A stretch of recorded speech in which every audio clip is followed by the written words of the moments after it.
The story begins from a dark room where the protagonist tells us about his environment, that he is living in a room which have an old and creepy wall, wooden furniture that's about to break, and bugs occasionally flying in from outside through the ventilator.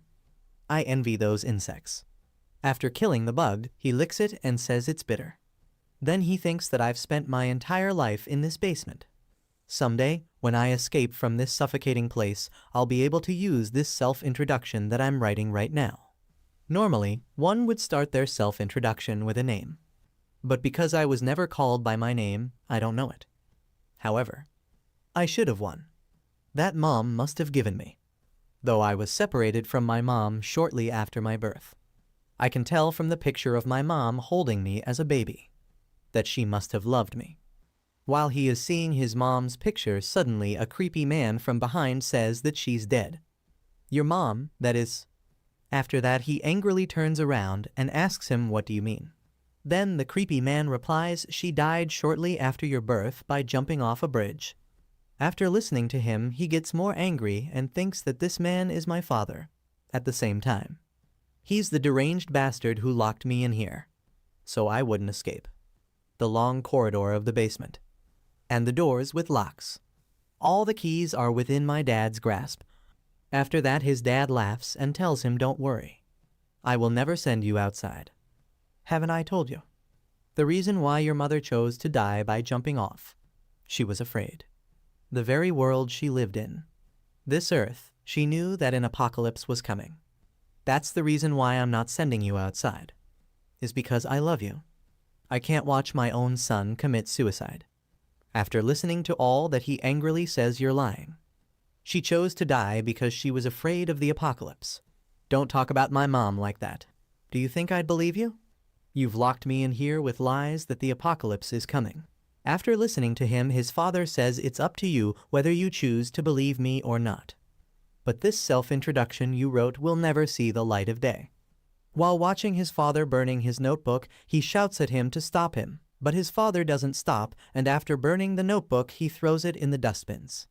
Then, while watching his notebook fully burning, he tells his father that someone like you doesn't have the right to be called a dad. After listening to him, his father says, oh my, you shouldn't say something like that. I'm doing this all for you, as you can see. Now then, follow me. It's time. Then, while following his father, he thinks same hour, every day, the corridor that we always pass by. Of course, in here, there are no sounds of other life forms. My dad and I are the only inhabitants of this vast basement. The same routine starts even today. The same lectures and the same training. There's only one thing that allows me to overcome this boring daily life of mine. In the brief free time that's granted in the daily routine, I'm able to take books from the basement library and read them. Though there are many books in the library, the ones I like the most are the ones that describe the outside world. I wonder how the sunlight written in those books would feel. It's probably much warmer compared to the underground lights. I want to experience a peaceful daily life. And I want to see the beautiful scenery. I want to talk to people too. Perhaps I could be friends with them. But most of all, what I need to do immediately after I escape is, while he is thinking all that, suddenly his father comes there and takes the book from him. After taking the book from him, his father tells him that I've definitely told you that books are only allowed in your free time. Then he looks at the book and says this is a book about the surface. How pathetic. And asks him, do you still have a lingering attachment to the outside?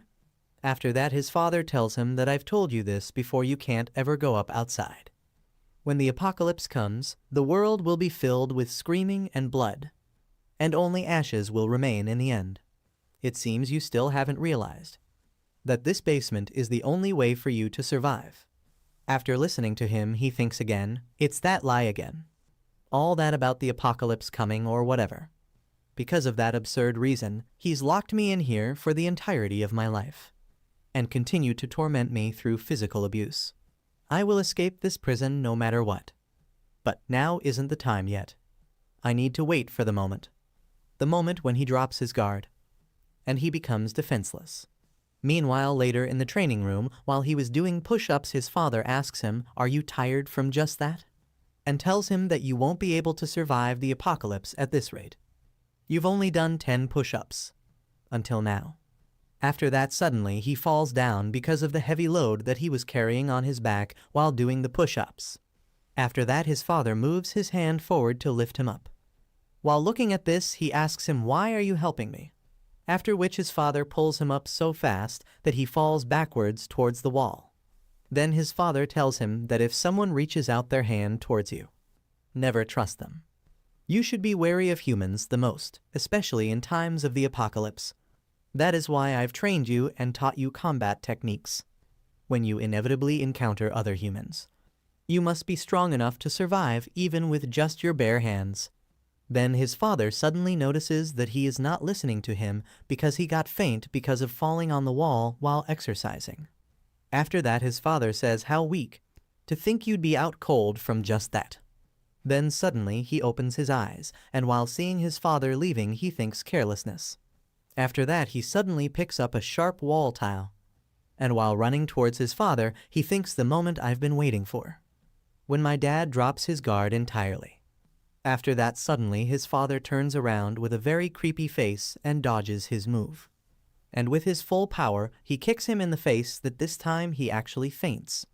After that, later, from the sound of the water droplets, he suddenly wakes up and finds himself in his room. Then his father comes there and says, "You're finally awake," and tells him that was a good attempt.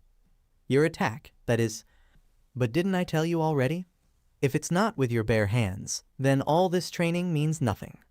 Therefore, your penalty for using a weapon is you're going to have to train twice as much. Get some rest for now. Tomorrow is going to be a tough day. After that, his father leaves, and he thinks I know something my father doesn't. When he turns the light off, all the electricity in the room turns off for a moment, and all the noise disappears. In that moment, when I focus on my listening, I can hear things I couldn't before. Things from far away. The sound of wheels turning, of birds chirping, and even the noise of a bustling city. From this, I found two truths. But in actuality, it's daytime above ground. The other truth is that Earth is peaceful. My father says that the end is coming. But it's all a lie to keep me locked up underground. And then I'm going to find my mother whenever I ask father about her. He always says that she's dead. But now I know he only tells lies. I think there's a hidden meaning in what he says. She's actually alive. One day, I'm going to escape from here, and I'm going to find her no matter what. Meanwhile, when his father is walking in the basement's corridor, suddenly a phone call comes to him. After that, he picks it up and says, "What is it?" "I told you not to contact me unless it was an emergency." After that, he says, "All right, let him live." Then he suddenly throws his phone and starts crying. Meanwhile, later, he opened his eyes and found himself tied with the ropes. After that, he asks his father, "What are you doing?" and tells him that untie me right now. After that, he notices something and thinks he's not listening. Fine, then I'll slowly break it myself. It's working. It's slowly ripping apart. After looking him trying to break the rope, his father tells him to stop. Then he tells him that you said today's training will be twice as difficult, and asks him, "You can't even remember what you told me." Then his father replies that plans have changed, and tells him that we won't be doing anything today. Not just today, but every day from now on. You won't be able to do anything other than sit in that chair. After listening to him, he asks him, "What are you talking about?" and says, "You said you're going to train me to survive the apocalypse. If you keep up tied up, I won't be able to..." While he was saying all that, suddenly his father replies, "Training is over now." After listening to him, he gets shocked and thinks what's gotten into him all of a sudden. I can't do anything if I'm tied up like this. I won't have a chance of seeing my mom. After that, while seeing him trying to break the rope, his father asks him, "What are you doing?" Then, while using his full strength, he again tries to break the rope. After that, his father comes close to him and punches him. Then his father says, "Didn't I tell you not to move?" After that, he falls down and thinks, I don't know what got into me back then. It would have made more sense to just pretend to agree with my father while looking for another opportunity. But in that moment, I didn't want to lose to him, even if it cost my life. My resentment towards my father, the one who locked me up and made me suffer, was growing stronger. I was curious to know what my father, the one who always looked down on me, would look like if I pummeled him. I thought my father would undoubtedly be angry. But something was different. What I saw in front of me were the tears that were always hiding behind the eyes of a deeply sad man. After thinking all that, he asks his father, "Why do you look that now?" Then suddenly his father punches him and he falls down, and the punch was so hard that he gets faint, and the last words of his father which he listened to was, "I hope you'll understand." After getting faint, he remembers something which his father said to him to always keep in mind. The most important rule. Rule number 1 of surviving the apocalypse. Never leave the basement. Because according to his father, there will be no safer place in the world than basement. It have thousands of defense mechanisms that can be maintained for over 126 years. With plenty of food and resources. Trying to leave this place where everything is prepared is like committing suicide by jumping into a fire pit. And he also remembers that his father told him once that the end finds us without any warning. So you must never leave the basement. Meanwhile, later he wakes up and sees that his dad is not there and thinks this has never happened before. The only time Dad had disappeared, this has never happened before, was when I would lay down to sleep. Dad's strange behavior started yesterday. Something is definitely going on. From the repetitive lifestyle in the basement to the current situation that I couldn't understand. I knew instinctively that something huge was about to begin, and listening to my hunch was a good idea. Then he suddenly notices that all the gates in the basement are opened. After looking at this, he starts running to escape the basement, and while escaping, he thinks a once-in-a-lifetime opportunity. Dad would have stopped me from escaping, but he's not here. After that, he suddenly stops at the exit point and sees the ladder. Then he starts climbing the ladder, and while climbing it, he thinks I found it. Please let that light beyond be sunlight. Then, after reaching the top, he finally escapes the basement, and he sees the sunlight for the first time in his life. It is a very joyful moment for him as he sees the outer world for the first time in his life. After that, he thinks I made it. I actually made it out. While he was standing in between the road, someone asks him from behind, "Kid, what do you think you're doing on the road?" Then he suddenly turns around, and after seeing an unknown person for the first time, he gets happy and starts saying it's an actual person. From looking at this type of weird behavior, the man gets shocked and thinks, "What's with this kid? Did he hit his head or something?" Meanwhile, suddenly, he remembers something and thinks now isn't the time for this. It's too early to let my guard down now that I've escaped. Dad might have noticed I'm missing and could come after me. For now, get as far away from the basement as possible. I have dreamed of this moment all my life. Escape from the basement. And, for the first time, be free. After that, he suddenly stops running and thinks, but why? Why did it open? Was it a malfunction in the safety system? No. The door wouldn't open because of a mere malfunction. Dad's a meticulous person who wouldn't make such a mistake. What if opening the basement door was Dad's intent? No, that's impossible. The one who made the rule to never leave the basement was Dad himself. After thinking all that, he looks around himself, he sees the people sitting together and drinking coffee. Students who are going towards school. An old man who is giving a balloon to a kid. And the kids who are running and playing with each other. After seeing all of this, he thinks that's right, everything Dad said was a lie. It's so peaceful as expected, an apocalypse approaching just doesn't make sense. When he is enjoying the joyful environment, he forgets his dad's words that the end finds us without any warning. Because the environment in which he is peaceful is going to change soon. After that, suddenly birds start moving here and there, and something starts coming towards Earth. While looking at that thing, people start talking with each other that it's getting closer. What in the world is that? I don't know. It's not the moon, right? What? The moon? What are you saying? Can you not see that? After that, suddenly everyone sees some very weird-looking creatures coming towards the Earth like a tornado. After looking at this, he remembers his father's words that never leave the basement. This is a basic rule that best guarantees survival. Then he thinks, however, there is an exception. If the basement's location is exposed to the enemy or a dangerous moment arrives. Rule 1-1 no longer applies. After reaching the road, the monster starts killing the people there, by which everyone gets afraid and starts running here and there to protect themselves. Then, while looking at this, he also gets shocked and thinks Dad had told me once. When the apocalypse comes, the world will be filled with blood and wails. Only heaps of ashes will be left behind. The apocalypse begun. After that, the monsters start destroying the whole city. And while lying down with no hope, he thinks my dad was right when he said the apocalypse was coming. That would mean my mom is dead. Was he right about that, too? Meanwhile, he sees a crowd of people start running towards him because of the monsters who are chasing them. After that, suddenly his dad comes there and pulls his hand to make him run. After looking at his father standing next to him, he gets shocked and asks him how did it. Then his father tells him to run. And don't stop moving your feet. While running, he looks behind and sees lots of people are dying because of all those monsters. Then suddenly his father stops and says there are monsters here, too. After that, he changes his route and tells him to follow him. Then they both change the route towards the broken bridge.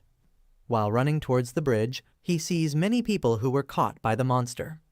All this scenario was very horrible for him because he is facing the reality which his father was telling him for many years. Then while running, he tells his father that it'll catch up to us at this rate. After listening to him, his father replies, "Shut up and run. This is the only way to leave the city anyway." Meanwhile, after reaching the bridge, they see many vehicles which are destroyed by different types of alien species. After that, he turns around and says the monsters have followed us to the bridge. While he is running, suddenly one of the monsters who is already on the bridge grabs his leg tightly. And it was becoming painful for him. Then he thinks if I don't get it off me now, I will die. After that, suddenly his father hits the monster's tentacles with a big rock to help his son escape the monster's grip. Then he sees that a flock of monsters are coming towards them very fast. After looking at this, he thinks I have to hurry and run away, but the more I run, the more I realize the distance between the monsters and me is shrinking quickly. I can't get away from them. After that, his father tells him to go. Then he replies, I can't run away in this state. After listening to him, his father tells him that you'll be able to run away by yourself. Then he thinks that's right. Just run, you always ignored me anyway. After that, he sees that his father is giving him his hand to get up and asking him, why aren't you getting up? All this was very shocking for him because in his whole life, his father never helped him like that. After that again, his father asks him, I should be asking you, why aren't you running? Then he replies with anger, I told you. Even if I run, I can't make it far. After listening to him, his father tells him that you can survive, since I have a plan. This is unbelievable for him, and he asks his father what? There's no way you have a plan. After that, his father pulls his hand to get him up and tells him to run. Then he tells his father, wait, you didn't even tell me your plan. After that, his father tells him that there's something in my hand. There's no time. Escape using the bridge for now. After taking that price of paper from his dad, he starts running again. Meanwhile, running, he turns back and sees that the bridge is braked and his father sacrificed his life to save him. This whole scenario was becoming very shocking and horrible for him. Then he suddenly stops and thinks what happened. Why did the bridge could it be? That plan he was talking about, was it this? After understanding everything, he starts questioning his father who sacrificed his life for him. Why did you go to this extent? You tortured me all my life, so why now? I survived. But now what? What am I surviving for? Everything I had ever dreamed of when imagining life above ground disappeared.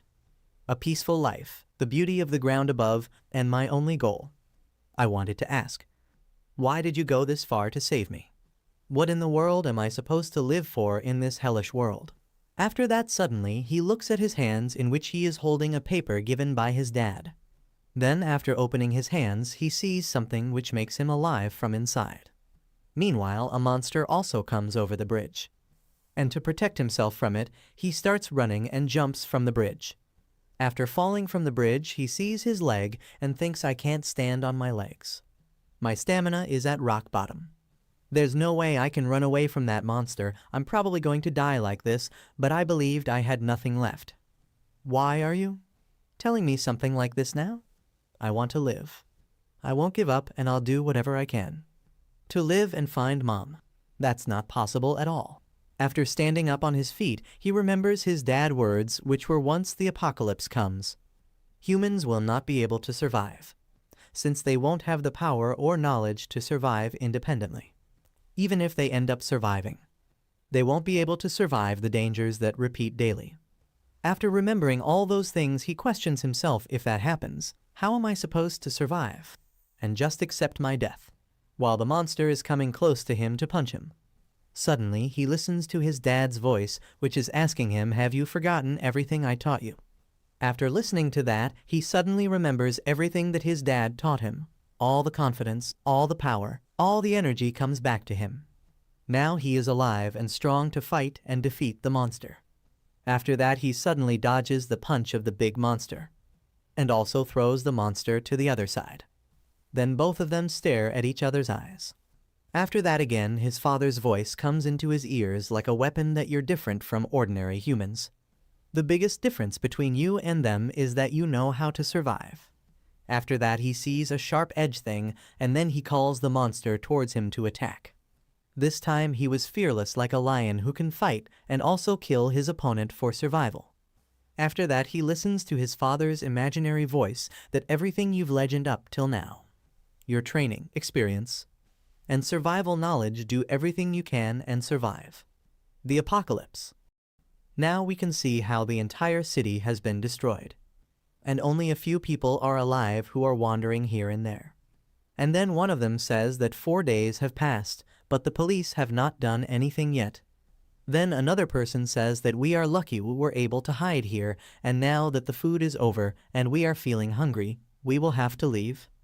She again said that you don't feel like saying anything either. If we keep waiting, then something might. And while she was speaking, someone called her from the side. Then she looked at him and asked him, what is it? He replied, why don't you just cut that out now? You are starting to make everyone uncomfortable. She answered, why? I'm not speaking loudly. Then he got a little upset by her words and placed his hand on his head with an annoying expression and said, that's not what I mean. Never mind, I ended up losing my mind at this point. After that, when he was moving forward, she called him and said, we've checked the area and couldn't find anything to eat. He said, we have to find food somehow if we want to stay here. Then she remained silent for a while, and suddenly she said that I did not check that place, and after hearing this, he was completely stunned. After that, she said, I didn't look over there, so I'll check again. So please don't give up. Then a slight smile was seen on his face. Seeing her expression, she thanked him, and that too with hesitation. Everyone else is exhausted from guarding themselves against the monsters, so nobody is willing to help. Then he said to that girl, you're the only one willing to help this much. You're a really great kid. She replied, not at all. I'm really not that great of a student. He said to her with full enthusiasm that, let's keep hoping and try to get everyone out of here alive. And after hearing all this, she could not move from there, nor could she say anything. Then they went out from there in search of food and saw 2 people sitting facing each other in a corner. Then she came to them and asked, did they find any food in this area? Then both of them started looking at each other, and a food packet came out from behind and said, yeah, I found this between some piled debris earlier. She was happy to see this food and said, oh, really? Then both of us tore the packet and finished it all in the blink of an eye. Then she said angrily, what are you doing? We said we'd share whatever we find with everyone. She replied, those boring people made that decision. We never said we'd follow along, you know? But even yesterday, you guys ate from the shared food portion. Then he started reacting as if he didn't remember or hadn't eaten. After that, she said to them, if that's how it's going to be, I'm going to report you guys. Why don't you go ahead and try? Do you think we're just going to sit by and watch? He said to her. She immediately replied, it's pointless. You probably won't be able to catch me anyway.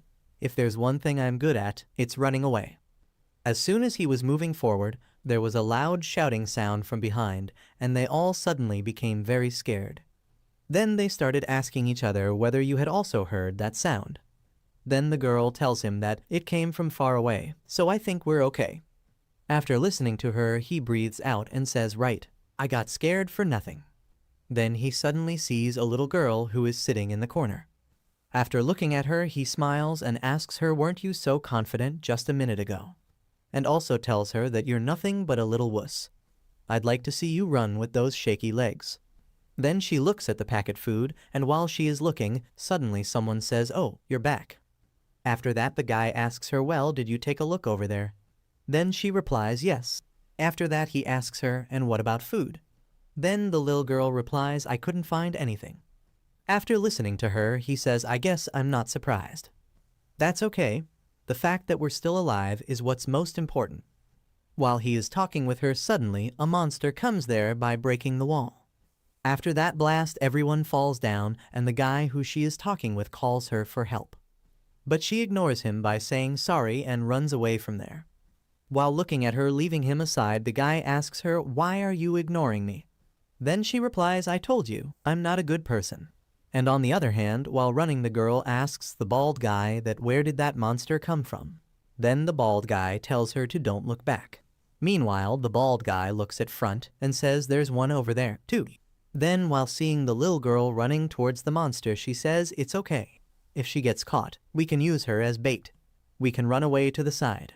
After saying that she thinks what an idiot, she's running towards the monster. Meanwhile, the monster throws its tentacles to grab the little girl. But she doesn't stop running, and she dodges so fast that the monster isn't able to grab her. After which, by jumping and sliding, she safely escapes. After watching her escape so easily, both of them get into shock, and the bald guy remembers that she told him that she is very good at running away. Then the bald guy says that no way she was telling the truth. Meanwhile, escaping the danger zone, the little girl hides behind the wall and sits down to take a rest. While sitting and taking long breaths, she thinks maybe they're gone now. After that, she sees our protagonist, who is sleeping next to her. While looking at him, she thinks, is he alive? Then she suddenly sees a monster who is also there, but it cannot see them because of its strange body, which doesn't have eyes, but has ears who can listen to them. So she stops where she is standing and also stops making noise so the monster couldn't hear her. After looking at the monster who is coming close to them, she suddenly pulls the boy and saves him from the monster. Then the monster leaves, and she takes a long breath and thinks, I think it's gone for real this time. After that, she sees that the boy opened his eyes. Then he suddenly jumps back to maintain a distance from her and asks her, who in the world are you? What were you trying to do to me? After listening to his questions, she gets nervous. Then he remembers his dad's words that you must never forget at any given moment to keep humans far away from you. After that, she asks him, what do you mean? And tells him that I just hid you in case the monster was able to find you. After listening to her, he again remembers his dad's lesson that don't ever trust humans. They want to use you and kill you. After remembering that he thinks as long as dad's right. I won't be able to survive for long if I get close to a human, since they're cunning creatures. Then he asks her, how am I supposed to believe you? After that, he suddenly sits down holding his stomach. While looking at him, she asks him what happened to you. Then he replies, I'm hungry, and thinks that I last ate something 5 days ago in the basement. I've reached my limit. I've been taking long breaks to preserve whatever energy I had. To think I'd come into contact with a human now. Then she replies that I don't have anything to eat. After listening to her, he asks her, what are you talking about? I didn't even ask you. Then she replies, no, you just looked hungry. So, in case you asked, After that, he suddenly sees something and asks her, what's that? After listening to his question, she gets nervous and thinks, what should I tell him? Meanwhile, on the other side, he thinks, what in the world did that human drop? I don't know what it is, but I seem to be getting hungrier when I look at it. Could it be? After thinking that, he asks her, is that food? Then, with full of nervousness, she replies no. After listening to her, he says, maybe I was wrong. Then she weirdly laughs and says, what are you talking about? There's no way this is food. After that, she thinks he can't even recognize what's food. That boy's definitely an idiot. I could probably gloss over this. Meanwhile, after thinking deeply, he tells her that you are lying and asks her, you think I'd believe a human? After listening to him, she gets nervous cause she was really lying.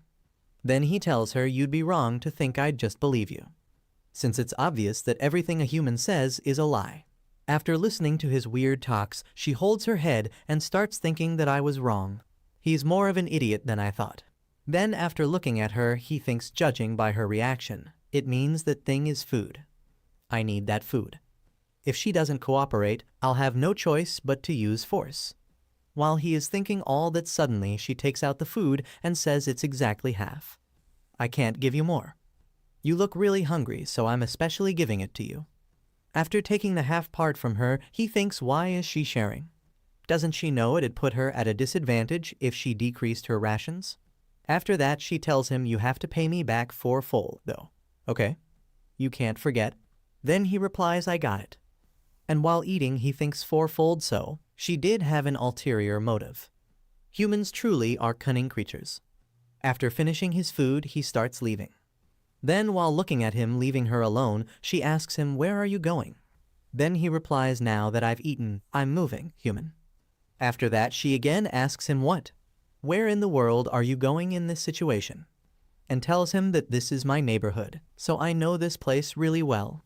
I'm sure there's nowhere to go because it's surrounded by monsters. After that, he suddenly turns around and asks her, you know this place really well. Then she replies, yeah, since I grew up in this neighborhood. After that, he asks her, in that case, do you know where the subway is?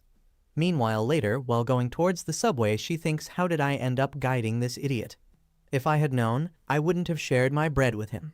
After that, she suddenly asks him, why the heck do you want to go to the subway? Then he replies, because it's safe there. After listening to him, she gets angry. Then he tells her that it's concentrated in goods we need for survival. There is a route for us to travel away from the eyes of the monsters. And more importantly, the subway makes it hard for the monsters to detect humans. After listening to him, she starts thinking he truly is a strange boy. He speaks as if he knows something, especially when he couldn't recognize the bread earlier. Meanwhile, they finally reach to their destination, and she tells him that I'm sure it was somewhere over here. After listening to her, he asks her, are you sure it's here? I'm sure I heard the subway is underground. I knew it, you were trying to deceive me, right? Then, after listening to his weird questions again, she angrily replies, obviously, this isn't the subway. I'm trying to find the entrance. Wait here for a bit. If I go here, I'm sure I'll find it. Then suddenly a person comes in front of them. After looking at that stranger, he says, I came here because I felt something, but I didn't realize there would be actual people talking here. Then he asks the old man, who are you? After listening to him, the old man replies, your words are coming off rude, young man. We'll leave the introduction for later. Follow me. While following him, she asks the old man, where are we going? Then the old man replies, weren't you looking for it? Meanwhile, after reaching the subway, he says it's right over here. While walking, they see many people over there who were hiding there to protect themselves from monsters. After that, the old man tells them that I can't forget about that moment. To think monsters would have appeared without a single warning. I knew there would be nowhere to run because monsters were everywhere, but fortunately, I found a place to hide when I followed the people running away. The fact that I found this place, it can only be because of luck. I'd sometimes go to the surface to look for medication, but there was no one I ran into except for you two. After listening to him, our hero thinks I was initially planning to plant a base in this subway station. But there are more humans here than I expected. I can see all types of humans. Powerless humans trapped in despair, and humans who show their wicked selves upon those humans, and a strange human I can't get a read on. The more humans there are, the more risk factors there are. Among them, there is not one who could put me in danger. I can instinctively tell who's dangerous, just like those monsters on the surface and my dad. But no one gives off a dangerous feeling among them. Maybe I should stay here for now, since none of them will be able to harm me, even if they end up being my enemy. After that, the old man asks them, how about we introduce ourselves, and tells them that my name is Hwang Bam. As you can see, I'm a doctor. I was searching for medication on the surface, and that's how I met you both. I wasn't able to get anything much. After listening to him, she says, then, I'll go first. My name is Haru. Then the doctor says, what a good name, and asks her, judging by your clothes, are you a student at virtual middle school? Then she replies, yes, that's right, and asks him that, do you know my school? After that, the doctor replies, of course. Our hospital was across the school, near the shopping mall. Then, after listening to him, she thinks, was there a hospital there? After that, the doctor looks at him and says, your clothes, I might have asked a stupid question. It seems you've gone through a lot. Anyway, what's your name? Then first he thinks about his name, but as we know, he doesn't have any name, so he replies, I don't have one. I've never had a name. After listening to him, the doctor feels strange and says you can tell me next time. I hope you tell me once you think we've gotten closer. After that, suddenly a guy comes there and says, "Sir, I think things have gotten worse." Then they see a guy who has a big wound on his stomach. After that, the wounded guy says, "You're here." Then, while seeing his wound, the doctor says it's gotten worse, like I expected. We temporarily stopped the blood last time, but it seems to be worsening much faster than we expected. If you don't get surgical treatment now, you'll be in danger because of the infection. We must do it now. I'll disinfect the wound. While looking at the doctor, our hero thinks a doctor. I've secretly seen one in a book without Dad knowing. A job that exists to treat humans for a price. After thinking all that, he suddenly asks him, in that case, now that the apocalypse happened, what are you receiving as the price to treat humans? After listening to his weird question, everyone gets shocked, and the doctor replies, do I have to receive such a thing? It's a doctor's job to treat those who are hurt. Don't worry, since I have rarely failed a surgery. After that, the wounded guy says, thank you, I'm saved, thanks to you. While looking at this, he thinks I don't understand. Why is he helping him? To help without anything in return. Are humans that stupid? Or do they actually do stuff like that for others? While the wounded guy is hugging the doctor, he finds out on his name badge that in actuality Hwang Bam is a veterinarian. After that, Hwang Bam says, all right, let's get started. It might hurt a little, but that can't be helped. After finding that he is not a human doctor, the wounded guy gets into fear and tells him that wait a minute, please undo this. Then Hwang Bam replies, I can't do that, since it could lead to bad news if you move during the surgery. After that, with full of fear, the wounded guy says, wait, you're a veterinarian, and asks him, can you actually perform surgery? Then Hwang Bam laughs and replies, of course, I can, since humans are technically animals. After listening to that, the wounded guy starts panicking with fear of surgery. Then Hwang Bam tells him, calm down, young man, it's dangerous if you jump around like that. Your condition will worsen. I need anesthetics. While listening to him, a girl tells him from behind that there's no way we'd have something like that. After that, Hwang says, oh, here it is, and hits the wounded guy with a brick. While looking at this, our protagonist thinks I thought wrong. Humans are dangerous. Meanwhile, later, he goes far from them to sit quietly, and while sitting, he thinks I made the right call to get out of there. There's no need for me to keep watch over that scene. What do I do now? The only thing I have is the picture father gave me. A photo taken during my childhood. And a note in the back of it that says, Mom's alive. It's over. I don't have enough clues to know how to find my mom. But whenever I look at this photo, I feel a sense of unease. That's because, in the background of the photo, there were unnatural, alien-like flowers. Even when I was in the basement, I thought it was strange, so I looked into flower books to learn more. But I couldn't find any information on the flowers in the picture. If that flower only grows in specific locations or environments, then I might be able to find out the location of where the picture was taken. In order to find that out, I have to first find someone who can identify the flower for me. This photo is the only clue I have. I have to make sure I don't lose it. I'll need to ask everyone if they recognize the flower. Meanwhile, on the other side, a girl tells a guy that boss, I gathered everyone. Then he replies, let's begin, and tells her that bring everyone over here. If they refuse, then use whatever method you want. After gathering at one place forcefully, people start asking each other why we are gathered here. Then a guy from the crowd asks the boss of the group, hey, why are you making us gather here? Are you allowed to manhandle us like this without any explanation? Are you listening to me? After that, he suddenly turns around, and from his eyes the guy gets into fear. And while moving towards him, the boss of that group thinks I can look into the depths of the human mind. I can see what thoughts they're hiding inside. I can see it from their eyes. Fear, he hides it by acting tough on the exterior. But in front of me, it always reveals itself. After getting punched by the boss of that group, the guy falls back from him. Then he pulls him up, and while pulling him, he says, that's right. That's what I wanted to see. Show me more. Your true form deep within your soul. After that, suddenly his group member comes there and tells him that boss, it looks like some people aren't here. After listening to her, he asks her what are saying. Then she replies an older person, a boy, and a girl. And there was another injured person.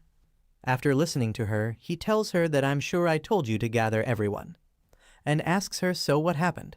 Then she replies that Zone was given to that thuggish guy. But he never listened and suddenly disappeared. After that, the boss says the thug, that scoundrel. We never could get that guy under control. Fine, I'll do it myself. After that, while going towards them, he tells her that I want to look at their faces when I find them. Then she asks him, boss, what should we do about this one? After that, he replies, tie him up and throw him outside. After listening to him, that guy gets into fear, and in panic, he says, you can't. I'll do whatever you ask.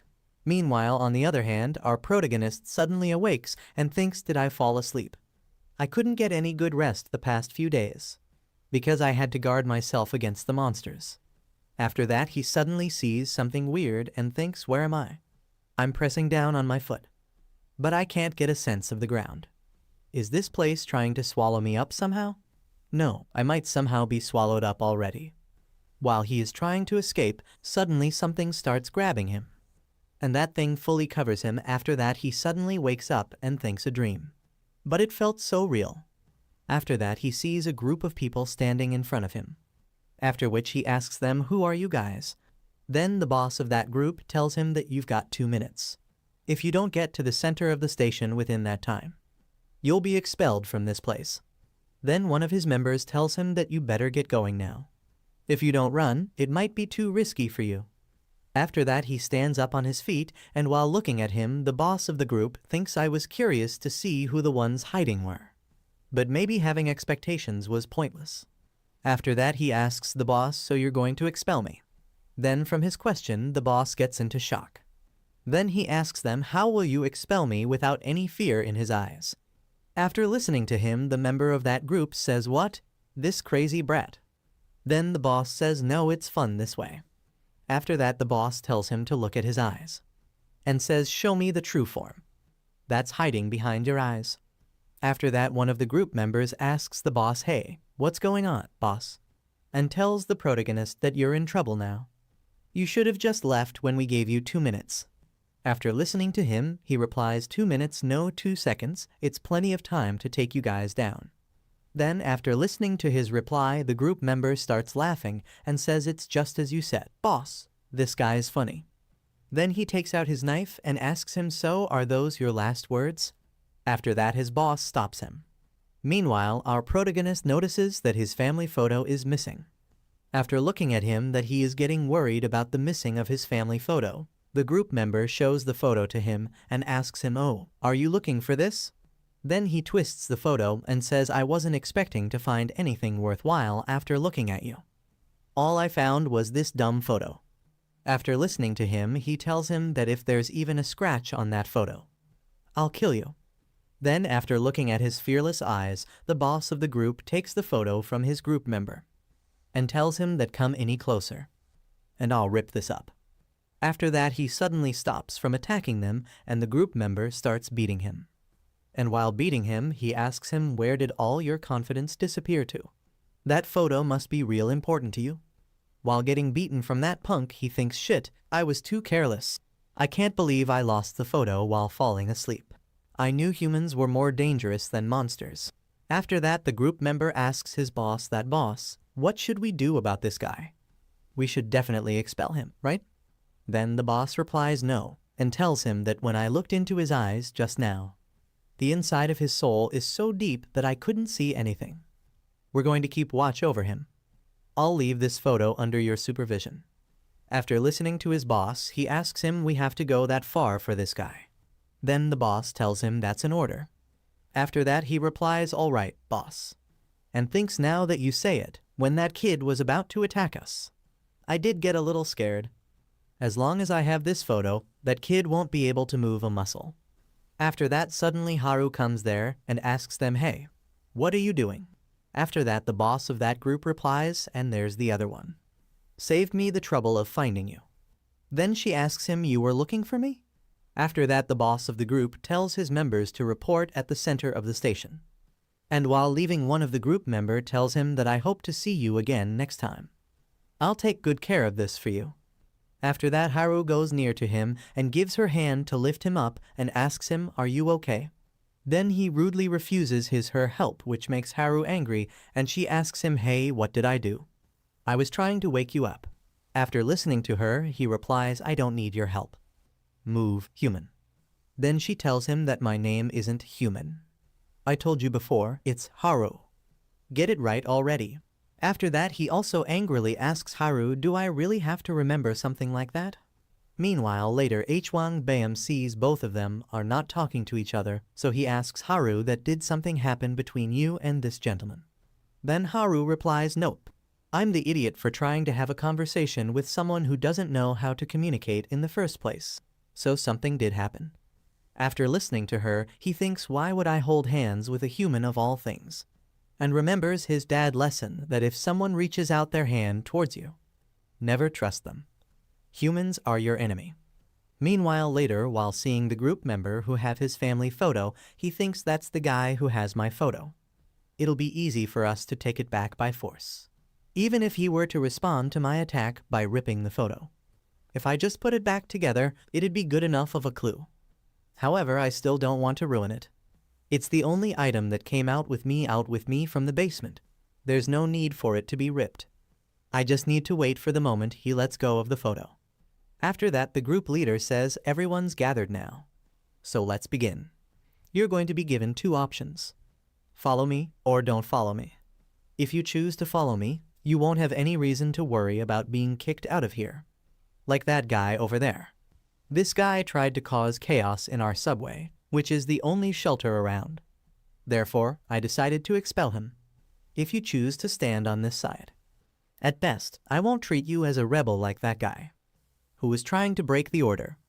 I won't make you follow me by force. But if you do choose to follow me, know this. My word is absolute. After listening to him, the crowd of people starts feeling worried and everyone starts talking about that. Then, while looking at this situation, Hwang Bam thinks those who are stronger rule over those who are weak. In a world where the law is obsolete. It's not too strange that things have turned out this way. You won't explicitly tell me to follow you. But it's still manipulative because if I don't, I'll end up like that guy who was just expelled. Choosing that side is the logical choice if I want to live longer. If you've already lived a long life, being unpredictable every now and then isn't so bad. If I join that side, I might not be able to help when a patient really needs it. So I'm going to stay on this side. While he is thinking all that, suddenly Haru says, "Even if I'm here alone." After listening to her, he gets into shock and asks her, "You're not going to join them, little one?" Then Haru replies, "No." After that, Hwang Bam tells her that hurry up and go on over there. If you think you're going to stay here, you're being foolish. After listening to him, Haru laughs and says, "But, sir, I don't think I'm the only one being a fool here." After listening to her, he again gets into shock, and he sees that no one is joining their group. "No, we can." After that, a girl got confused and said, "Why is no one including me? I didn't plan on staying here, damn it." Do you all get it now? We're screwed. Those guys are now going to watch for us. Our fate is to be captured and tortured. Then someone says from behind, "No, there's no way. It won't be that bad." Then the girl smiles after listening to that. There is another girl who is mentioning these things, and again, she said it won't get as bad as torture. Won't they? Either they starve us to death or kick us out to be food for the monsters. The girl who is listening to her shouts angrily and says, "I knew it, we're screwed." A little girl came running and collided with the doctor. The doctor said to her that, "Kiddo, you can't run around." The man beside her says, "I'm sorry, elder. I should have held onto her properly." The doctor laughed and replied, "It's all right. She's at the age where she should run around. Kiddo, listen to your dad well." The little girl said something softly to him. The doctor replied, "I can't hear you very well." Again she said the same thing, but this time she screamed angrily and said, "He is not my dad. My dad is somewhere else. He's probably looking for me with my mom." The man also replied, "To be honest, she's not my kid. We simply crossed paths while running away. So until we find her parents, I'm trying to play the part of her guardian." After that, two men were gossiping at the gate, and one of them came to Armik and said, "You can't come over here. The boss said so. Anyone who leaves this room will be severely punished. so don't think you're an exception just because you're young." But he didn't reply and kept silent because he was thinking about that bastard who took his mom's picture. After some time, we see the resource stuff or food items are there for distribution.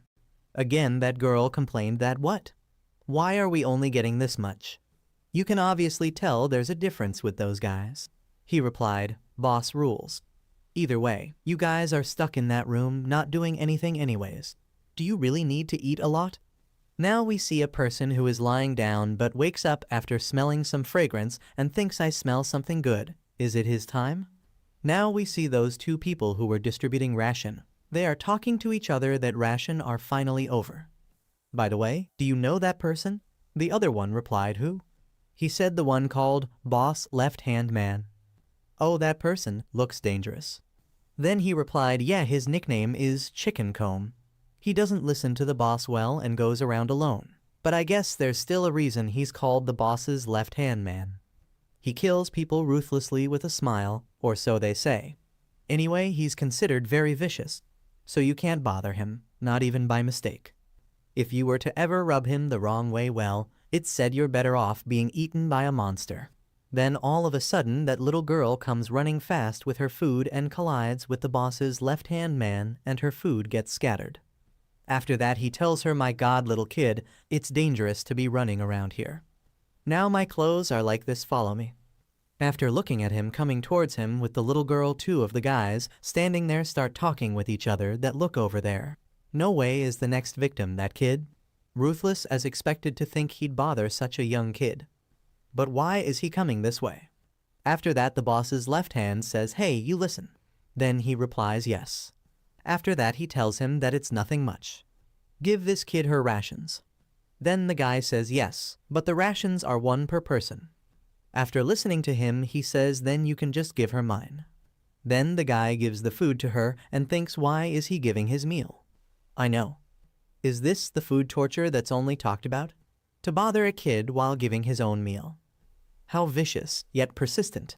After that suddenly the guy who was before with that little girl comes there and tells the girl to hurry and get behind him. And asks the boss's left hand that what exactly did this kid do wrong. After listening to his question, he angrily asks that guy, "You have a problem with my actions." Then after that he takes the little girl with him and tells her that these despicable devils. Now let's go back quickly. And while looking at this, one of the girls asks Haru that doesn't it seem like there's more surveillance? Then Haru says, "I know, right?" On the other side, while sitting, our protagonist thinks, "Damn, it should I just leave to find that guy?" After thinking all that he looks towards Haru. Then after remembering that moment when he refused her help, she turns around her head with anger. Meanwhile at night, when everyone is sleeping, suddenly a girl gets up and sees our protagonist sitting at the corner. Then she tries to touch him, but he stops her from doing that by grabbing her hand. After that she asks her, "Are you awake?" Then he asks her, "What are you doing?" "I knew it. Were you planning on attacking me while I was asleep?"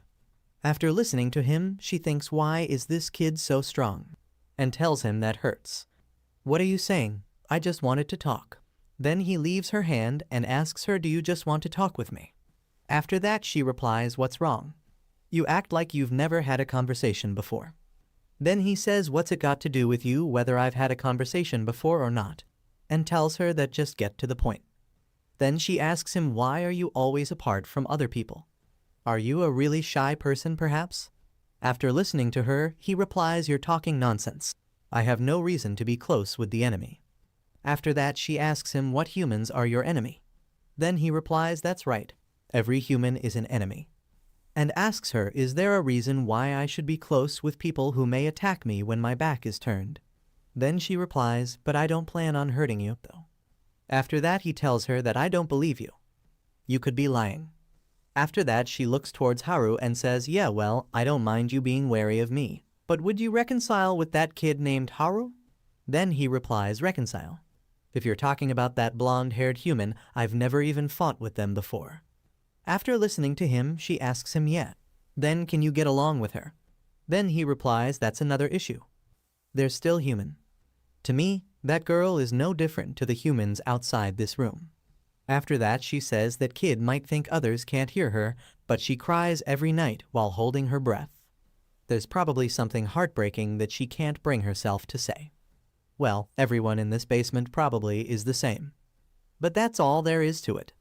If you, who's the same age as her, get along with her, it could be better, no? After listening to her, he replies being sad is something only weak humans do. If you have time for that, it would be better to figure out another plan to survive. After listening to his strong words, she asks him, have you never been sad over losing someone important? Then he remembers his past memories of the bridge and angrily replies no, and there won't be a case in the future.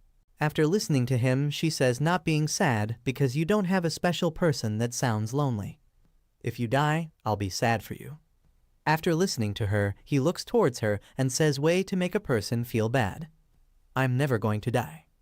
And I'm not going to care if you die. After that, she stands up and says, how cold did I talk too much? I won't bother you anymore. Sweet dreams. After that, when she is gone, he thinks what a weird human. Let's get some sleep. After that, he thinks it's been about 4 days since I came here. At first, I came here to find a place to rest. But because some human held my note hostage, I was unable to do anything to find my mom. Then suddenly the group members who hosted him came there and started disturbing him. After which he asks them, is this fun for you? Then the guy from that group replies, no. Why would it be fun? We don't want to do this either. This is punishment. Punishment for leaving the room as you pleased last time. After listening to him, he asks him, is that right? In that case, why don't you punish me yourself? And tells him to put away that note. Then while looking at his fearless eyes, that guy thinks this brat he's not even afraid of me. But rather, he's looking at the picture as if he's uninterested. After that, he asks him, are you looking down on me? Seeing that you're saying stuff like that means you haven't been punished enough? After listening to that guy, our protagonist thinks that humans are inherently weak. I think I finally understand what he meant now. However, it doesn't seem like only those kinds of humans exist. After that, a girl and the doctor ask him, are you all right? Then he sits down and replies, it's fine. This much is all right. After that, suddenly the same girl that he met last night comes to him and tells him, it's your lunch. I didn't know when you'd come back, so I got it for you. After that, he takes the lunch from her. Then she asks him, what were you just about to say? Then he replies, it was nothing. After that, while looking at her that she is coughing too much, he thinks I suddenly had a thought. But I don't plan on hurting you though. If you die, I'll be sad for you. Then maybe it might be okay to trust her a little. After that, she suddenly falls and faints. Then he asks her, hey, are you okay? Get a hold of yourself. Meanwhile, later, while looking at her, the doctor tells her that your symptoms don't look good. You need medicine. I have to go to the surface because we don't have that medication here. Then after listening to him, she replies, then it's fine. There's no reason for you to go to the surface for me. After that, he tells him that, stop talking. If we don't get that medicine now, your condition will worsen. Then while listening to him, he asks the doctor, how? If we don't get the medicine, how will she get worse? While the doctor is going to tell him something, suddenly the group members come there and tell the doctor that the boss is calling for you. Then while holding the family picture, the guy from that group thinks I don't understand the boss. Why do I have to hold this picture up in front of that little kid, when I can easily take care of him even without this picture? Then he tells the doctor again that he's got orders for you to treat the people who are injured over there. Hurry up. Then the doctor replies, I can't do that right now. After listening to him, that guy asks him, does that mean you're disobeying the boss's orders right now? Then the doctor replies, that's not what I meant. I shall treat the other patients once I treat this patient. Since this patient needs treatment the most. After listening to them, she suddenly gets up and says, I'm okay, and asks the doctor, if you just let me know where the medicine is, I can go to the surface and find it myself. Then the doctor shockingly asks her, what are you saying? And tells her you won't be able to survive on the surface in that state. After listening to them, that guy says, so that's how it is. Then you should have said that sooner. After that, suddenly he stabs her with a knife and tells her I could have helped you if that was the case. At this moment, everyone gets shocked, and the person who is mostly shocked is him because he is feeling her from inside. While looking at her, he thinks I can feel it. Her life fading away. Why do humans die so easily? After that, suddenly she touches him and asks him why so serious, and tells him that I'm sure you said you wouldn't care. Then after saying that, she dies. After that, the guy who killed her says, "My hands got dirty." And while looking at her, the doctor angrily asks him, "How could your expression not change once? When you kill a person like this?" Monsters weren't only roaming around on the surface. After listening to him, he replies, "Hey, old man, you're being too harsh. This is no different than me saving you. If things were left like they were, you would have followed her to the surface. I couldn't lose our doctor just because he wanted to save a single dying human." After he asks him, "Aren't you supposed to be grateful instead?" Dying in this way is more peaceful than being eaten by monsters. While he was talking to him, suddenly he sees back and notices that he is standing alone in a trauma after her death. Then he asks him, "Are you finally feeling scared? You acted as if you were so tough." After that, suddenly he looks at him with his fearless and full of anger eyes, and tells him that you don't have the picture. After listening to him, he looks back and says, "Oh, I guess I dropped it when I grabbed the knife earlier," and asks him, "So what are you going to do about it?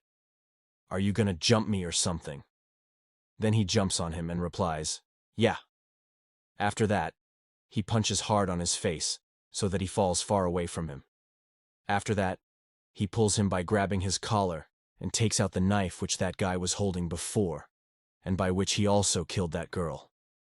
Then suddenly he puts the knife on his neck, and while looking at his face, he thinks too weak back. When I attacked him, this guy didn't even react. Shit, if I had known this guy was this weak, I would have just taken the notepaper from him.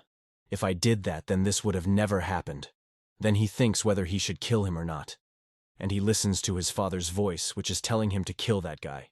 He also listens to his father telling him that shouldn't have mercy on your enemies who become defenseless and be sure to end it. While he is thinking all that, suddenly, the doctor tells him that, "Stop if you kill him. You can't undo it."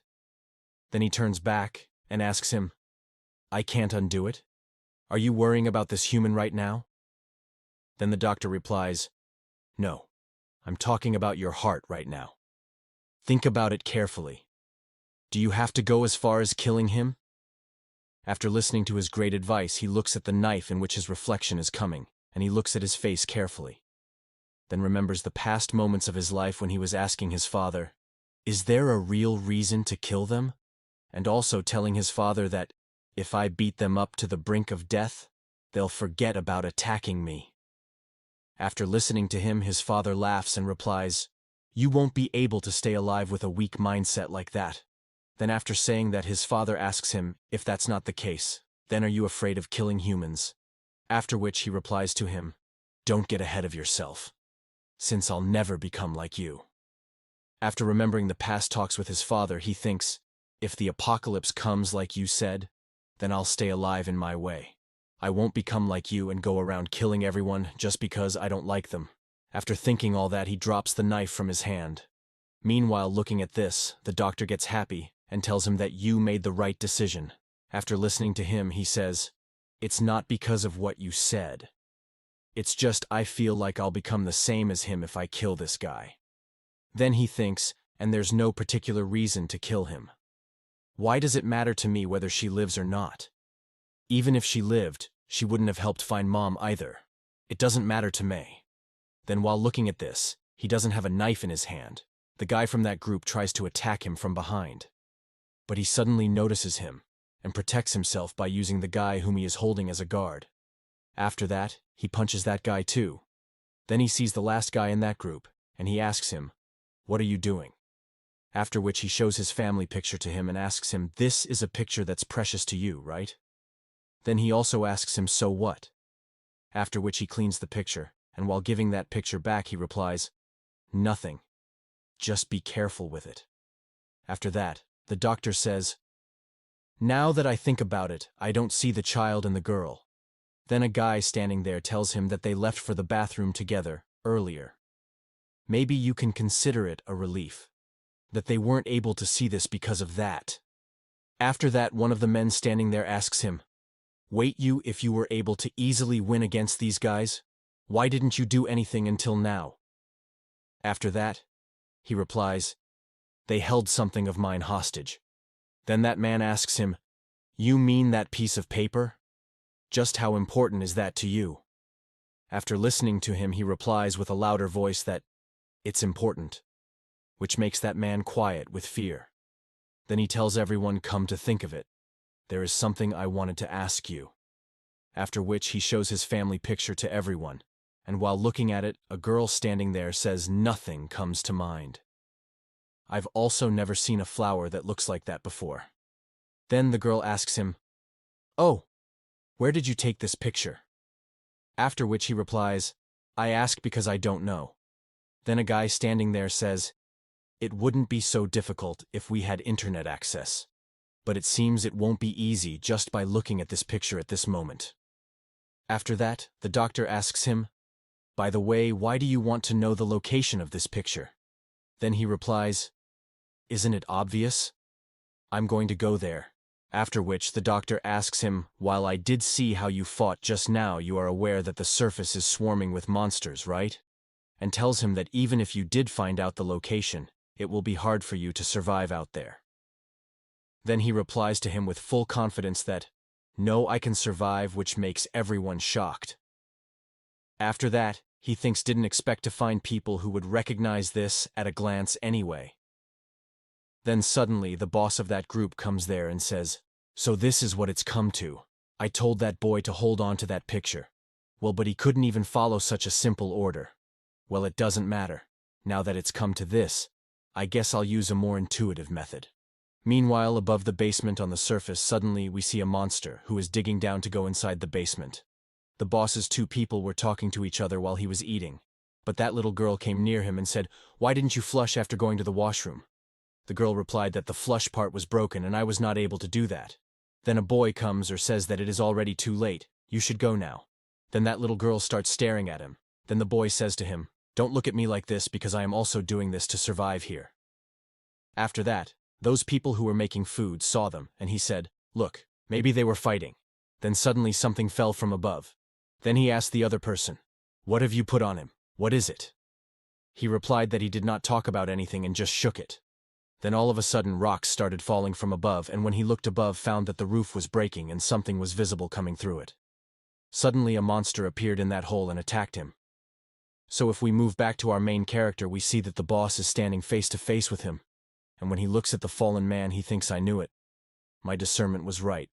After that, the boss thinks about the past, where he was immersed in.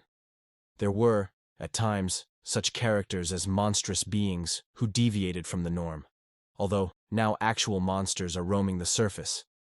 After that, the person behind the boss told him that, "Boss, to be careful. That kid is stronger than he looks." After hearing all this, the boss hit him first and said, "I don't need to be told I'm incompetent. What I need is him." Then the boss also said to him that you've got quite the rebellious eyes. I should let you know who's in charge.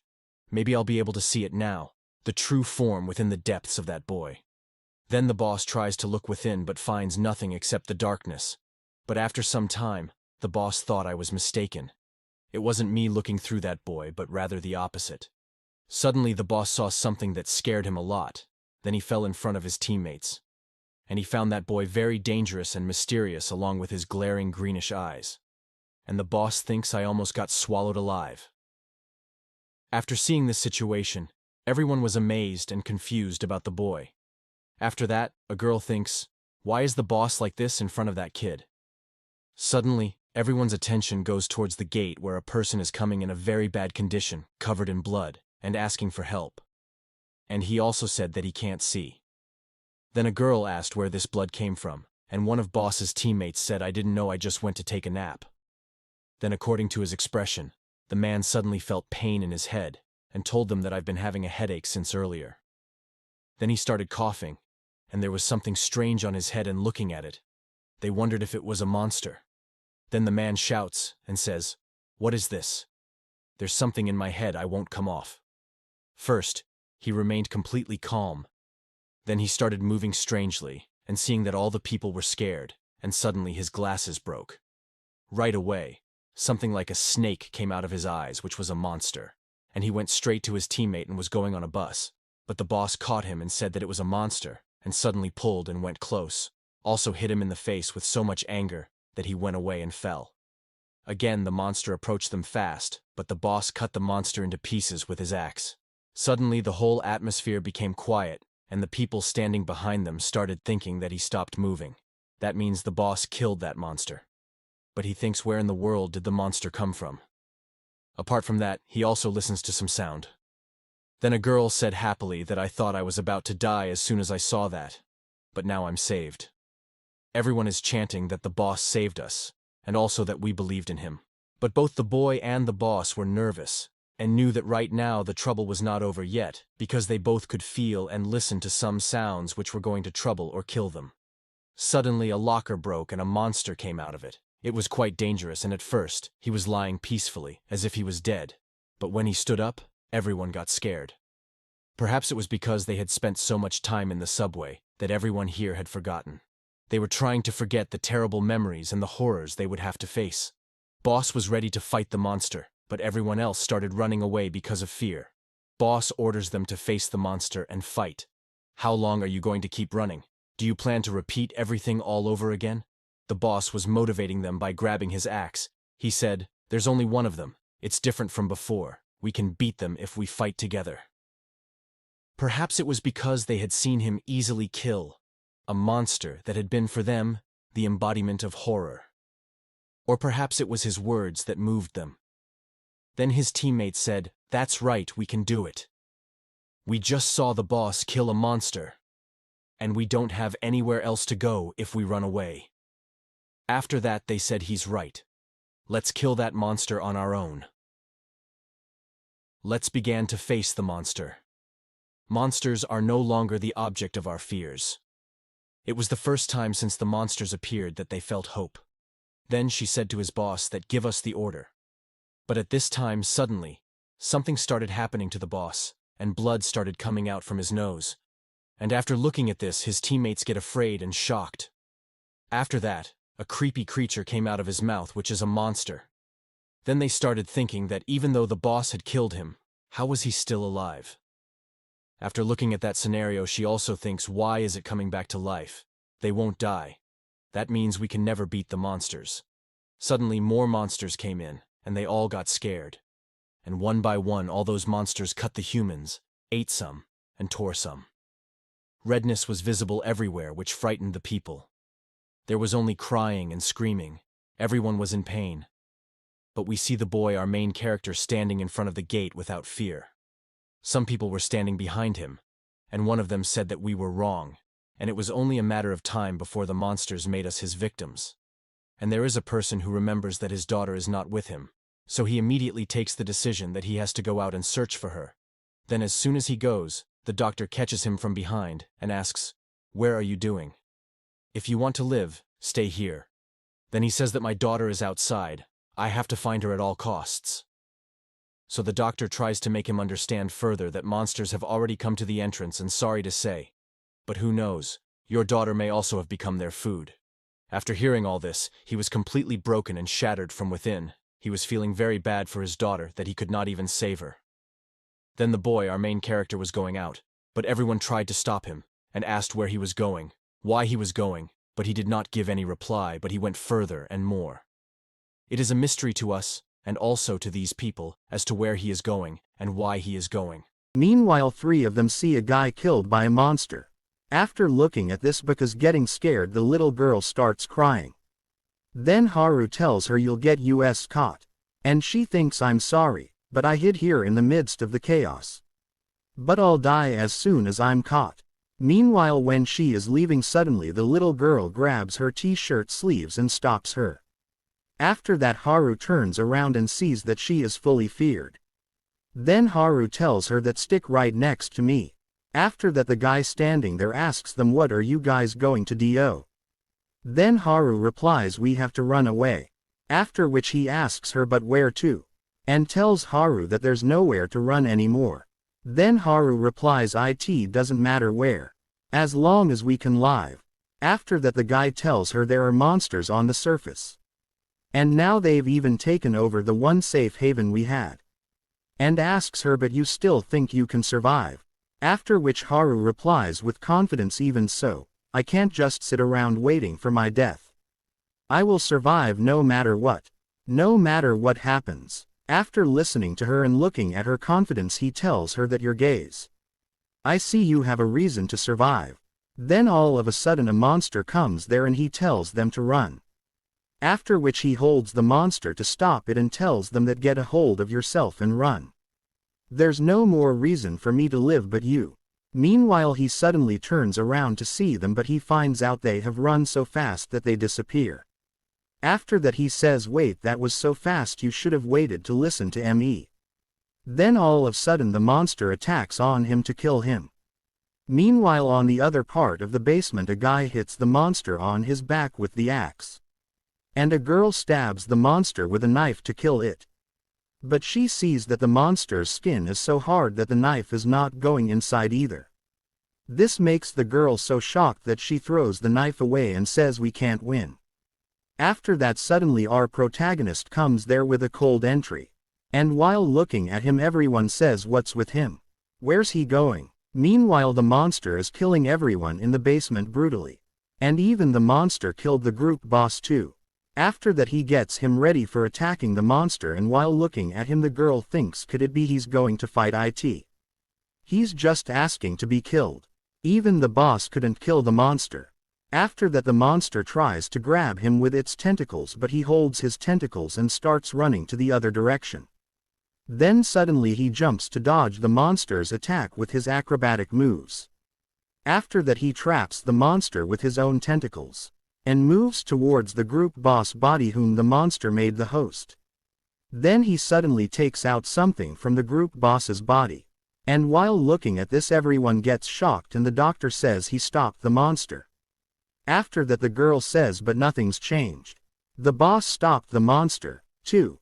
Then all of a sudden two monsters come there and one of the monsters runs towards him to attack him.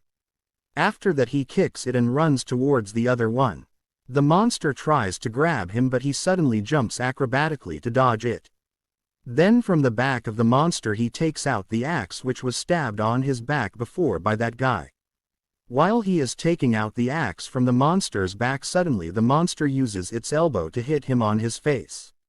But he gets successful in taking out the axe, and while looking at this everyone gets shocked that he is still alive after taking the monster elbow hit straight to his face. And while looking at him attacking the monster the doctor says, how did he survive that? Overwhelming strength and a constantly regenerating body. It was an act of suicide to fight such monsters. However, in front of their very eyes one bow stood up and fought it alone. After which while fighting the monster he remembers his father's words that there is no being in this world that doesn't die. For any being, there must be the source from which its life began. Go after that.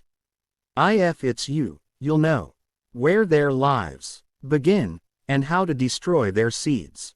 After remembering all that he suddenly hits the axe on the monster's heart and takes it out of the monster's body. And put it down on the floor. After looking at this everyone gets shocked and the doctor says he killed the monster. Meanwhile on the other hand while running from the monster, suddenly Haru sees another monster standing next to her. And because of the shock she suddenly falls down. After that she looks at the monster and something mysterious happens there, but she successfully escapes the monster and reaches where everyone is standing. Then they see her and the doctor says, you're alive. It doesn't look like you're hurt anywhere. It's truly a relief. After that while noticing something the guy asks her, wait a minute. What about the child that went with you? Where is she? Then all of a sudden they heard the little girl screaming from behind and asking Haru where she went. Meanwhile looking at the monster standing behind her the guy tells the little girl to stop screaming. But she doesn't stop and the monster goes to attack her from behind. Then suddenly Chicken Comb comes there to protect the girl and safely take her back to the people. Then while looking at the monster he screams and says, and tells the monster, what you looking at? I'm gonna rip your eye out. After that he sees the monster moving backward. While looking at this he says, could it be? I scared it off. Then Wang Bom tells him that unfortunately, that doesn't seem to be the case.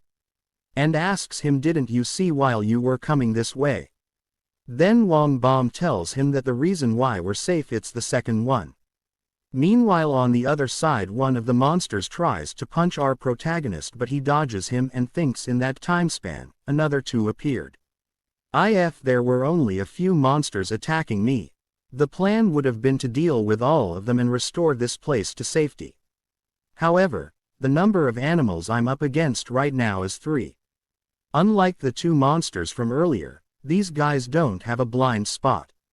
If my attack is even slightly off the mark, it could be fatal. More importantly, more monsters might appear. If I take the state of my stamina into consideration, my chances of survival will greatly decrease if I prolong this fight. Should I just run away? It's not that hard to just run away instead of fighting. I probably will be able to find a base to hide from them relatively easily. But if I'm not here, the humans in the room probably won't live for very long. But what do they have to do with me? There's no reason for me to fight for them, since humans are the enemy. While thinking, all of a sudden he remembers that girl who died in front of him. And suddenly he thinks, that's right. I let my guard down. While he is thinking all that, the monster stabs on his back with his big claws. Meanwhile looking at this that he is down, the monster starts moving towards him to kill him. But suddenly Chicken Comb comes there and says, I got the gist. And asks him, so you know a way to kill these monsters? Then how can I help? After listening to Chicken Comb, the other guy also tells him, I'll help out, too.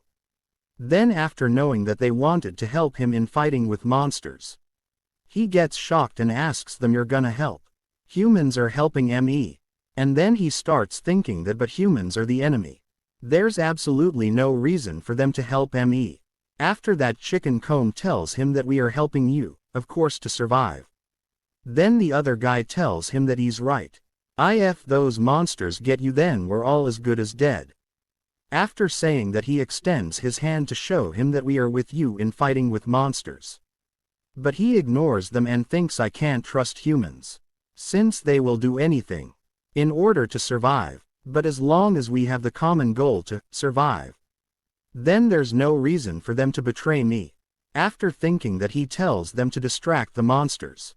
Meanwhile they see a monster running towards them to attack them. At this moment, while looking at the monster, Chicken Comb is going crazy to fight with them. Meanwhile fighting with the monster, our protagonist thinks, I have my fair share of injuries. I must finish this as quickly as possible. On the other hand, while hitting the monster with a baseball bat, Chicken Comb starts teasing the monster by saying, what you looking at? I'm your opponent. Meanwhile running towards the most dangerous monster among all in the basement, he thinks first off that one. Then all of a sudden the monster throws a deadly laser beam towards him, but he luckily dodges it. And after that he sees the axe which came in contact with the beam while dodging is fully melted. After that, without taking any risk, he again starts running towards the monster by dodging the beams that monster is throwing on him constantly. He somehow manages to attack the monster on his head by using the axe, but suddenly the monster protects himself by throwing its tentacles on him. Then he dodges him with his acrobatic moves and finally manages to get near the monster to finally kill him. But all of a sudden he notices that he missed it and the monster is now throwing the beam on him again, and it will be his death soon. But suddenly that guy who told him to help him earlier comes in front of the beam by holding something as a shield and protects him from the monster's deadly laser beam. And the laser beam is so powerful that it even melts the thing which that guy was using as a shield earlier. Then after looking at this, he gets very angry and runs towards the monster to kill him. On the other hand, while looking at this, Wang Bom says, I want to help, but I'll only become a burden if I get involved. Then after listening to him, the girl standing near him says, me, too. Meanwhile he destroys the monster's powerful form by hitting him on its weak point. After that the guy came in front of him to protect him asks, are you hurt anywhere? Meanwhile looking at the strange ball-like thing which is actually a monster's weak form, Chicken Comb excitingly says so that's what a monster looks like when you kill it. And asks him how did you do that?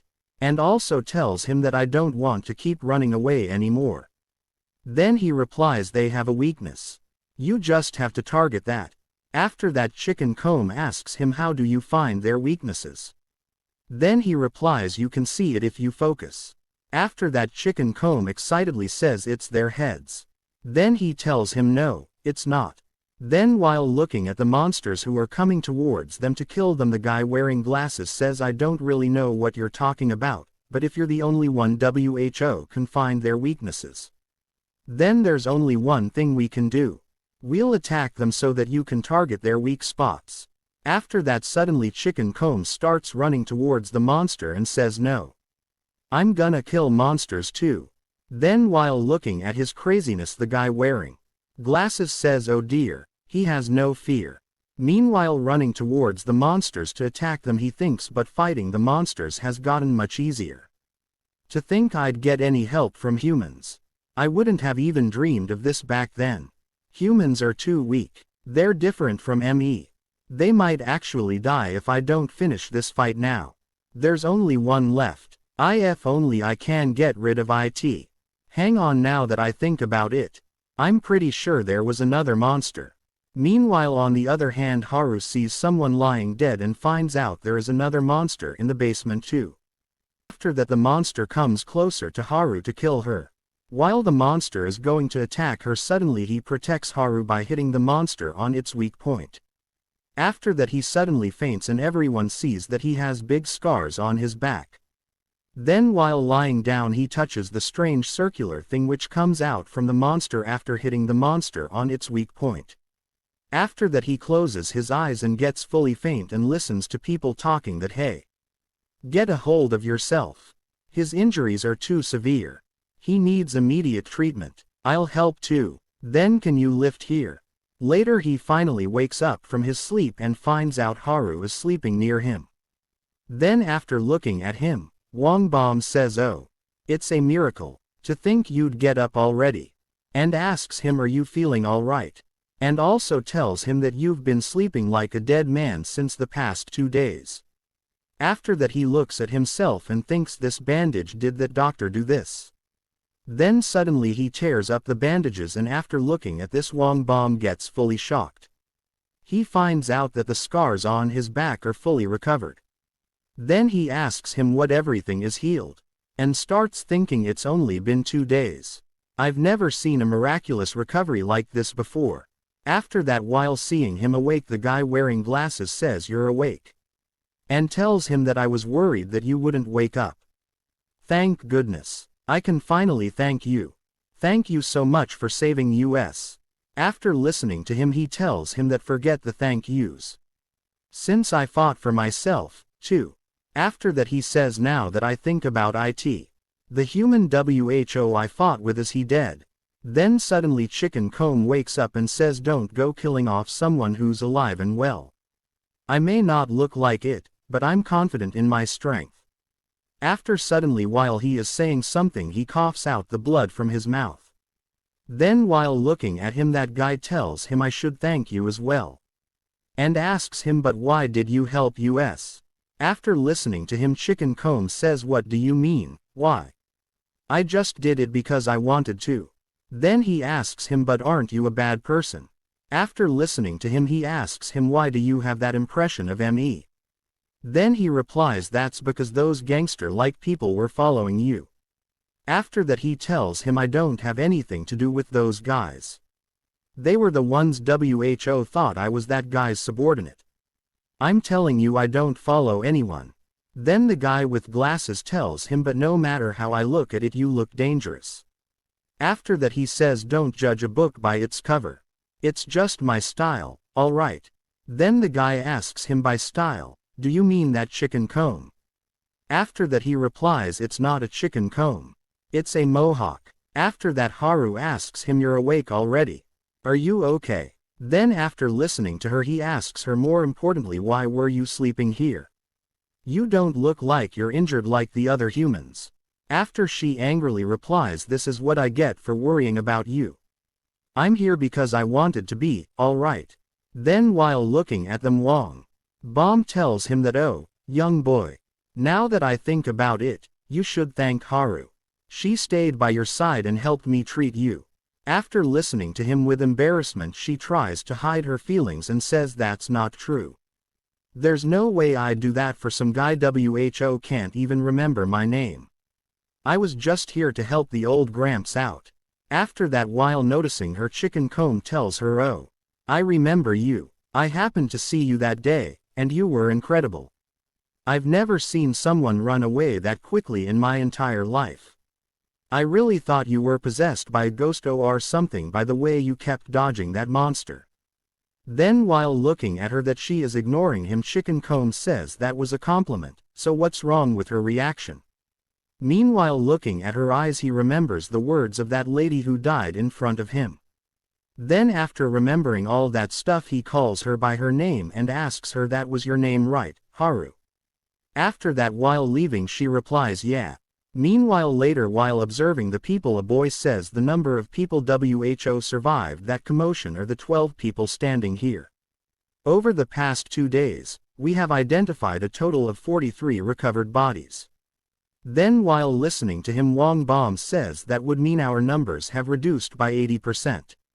How terrible. After that the girl standing near him says according to my calculations, 78% is more accurate. After that the boy tells them that, we discovered something strange while we were gathering the bodies. The bodies were almost a colorless gray. It was as if I was looking at a mummy that died a long time ago. After that one of the girls says other people saw this too, right? There was a monster that stuck to the corpses and sucked something out of them. Don't you think it's because of that? What in the world are those monsters? There was talk that they were created by the government as experiments. After that the guy with glasses says I've heard that as well, but I don't know if it's true. But I heard that they suddenly appeared from the sky.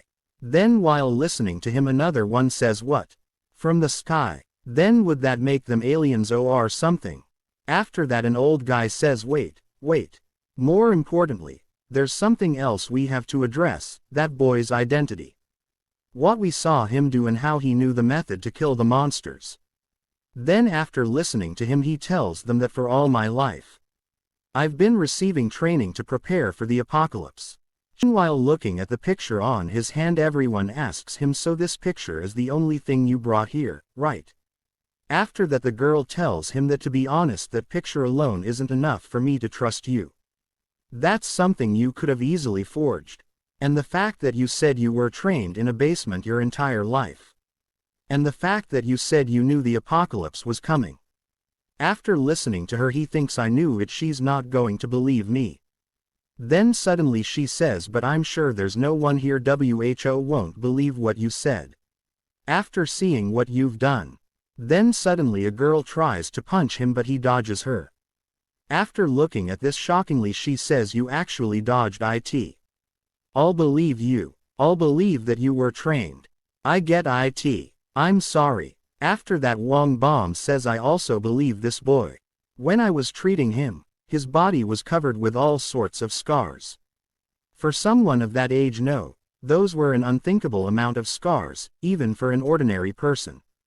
I can't even imagine how much pain he went through. After listening to him Haru asks how did he get so many scars. Then he asks her are you talking about these scars? And replies I slowly got more scars as I tried to repeatedly escape the basement. Then she asks him it must have been hard on you. After that he replies no these scars are proof that I fought. I don't think of them as difficult memories. After that suddenly the old guy says I don't believe you. And asks him you knew that the apocalypse was coming. Then why didn't you let other people know? They could have prepared for it if you'd told them. Then after listening to him he thinks Dad said that humans are the enemy. So he probably didn't consider cooperating with them. I don't trust them either.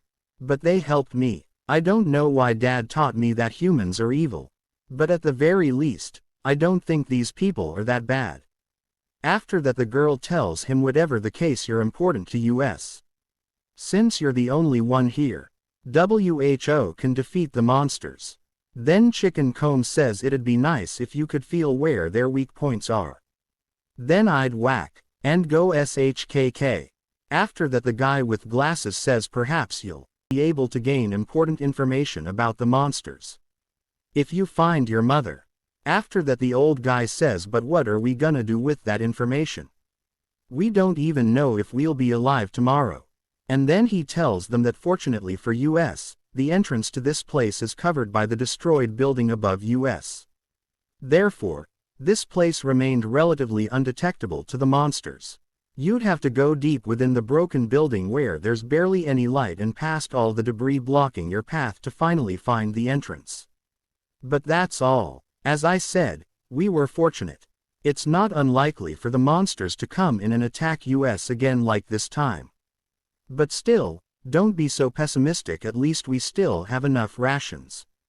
Meanwhile later while looking at the ration storage is fully destroyed by the monsters, everyone gets shocked, especially Chicken Comb. Then he asks the guy, this is the ration storage, right? After that he replies, I guess it isn't anymore. Meanwhile later Wong Bomb tells them now that it's come to this we need people to go up to the surface to get food. And asks everyone, do we have any volunteers here? After listening to him Chicken Comb excitedly says count me in. Staying underground for over a week is so suffocating. Then the other guy tells him that your wounds still haven't healed, though. I'll go instead. Suddenly he feels the pain in his body and Wong Bomb tells him the same goes for you.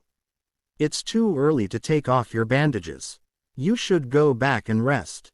Perhaps someone WHO isn't hurt should go. Then he looks at a girl and she acts freakingly and nods her head by saying no. After that the old guy tells him that going up to the surface is a suicide mission. Only idiots would go. Then Wong Bomb finds out everyone is saying no to that. After that with sadness he says this is bad. We only have enough rations to last us about a week. Meanwhile stretching his arms he tells Wong that I'll go. Then Wong tells him that oh, I'd be absolutely reassured if you go. After that he also tells him that well, I might as well. Since I have to go to the surface and meet other people. To find out more about the picture. And I might be able to find a better base than here. After saying all that he jumps on the elevator and says but more importantly I really don't like basements. Then suddenly someone says from behind we'll go with you. Then he sees that two kids are telling this to him. After that the girl tells him I'm sorry for not helping you back then, I was thinking about doing something. But my feet wouldn't budge because I was so scared. But I've gained courage seeing you. We're not too different in age but seeing you face the monsters. You're truly incredible. After listening to her the boys also tell him that that's right. And even if you're trained you still put your life on the line to protect us. I would have just run if it were me. After that Wong Bomb asks anyone else is going to the surface. Then suddenly he sees Haru is also going with them. And while looking at her he thinks I knew it, it's too hard for her. Then two of them ask him are you ready? After that he also asks them what? Then the boy asks him are you really going to go like that? And the girl tells him you should probably wear something. After the other girl gives the clothes to him and tells him I stitched you some clothes while you were sleeping. Then after listening to her he asks her you stitched them.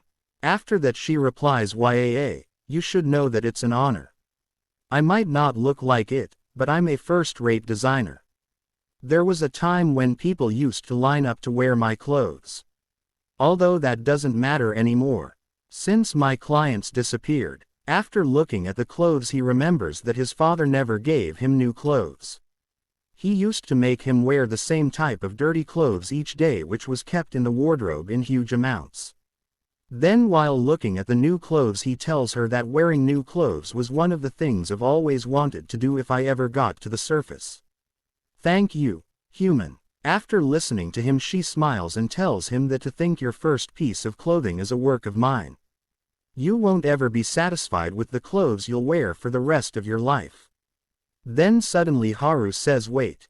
I have something to ask you. But he suddenly undresses himself in front of everyone without any embarrassment. and asks her what will gonna happen on the surface outside where the monsters are roaming. Will they able to find ration for their survival? To find out, do like, share and subscribe and let us know in the comments if you want the part 2 ASAP.